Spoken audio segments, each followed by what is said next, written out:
Les hôpitaux encore et toujours sous tension en France, comme ici dans cet établissement privé de la région parisienne.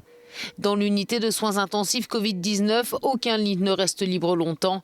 Médecins et personnels soignants n'en peuvent plus et se demandent quand ils verront enfin le bout du tunnel, alors que le nombre de contaminations ne baisse toujours pas.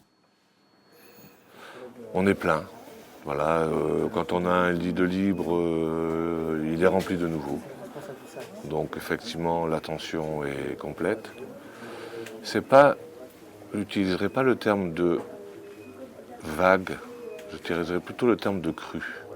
Ça monte progressivement, contrairement à mars de l'année dernière où on avait été submergé. Là, c'est un flot constant.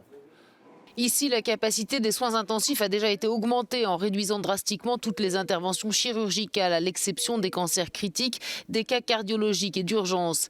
Mais les mesures mises en place semblent avoir atteint leurs limites.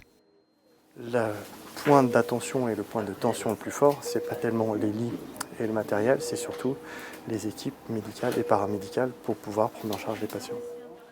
Face à la recrudescence de l'épidémie de coronavirus en Île-de-France, la semaine dernière, une quarantaine de médecins, directeurs de crise des hôpitaux parisiens, prévenaient qu'ils se préparaient à devoir faire un tri des patients.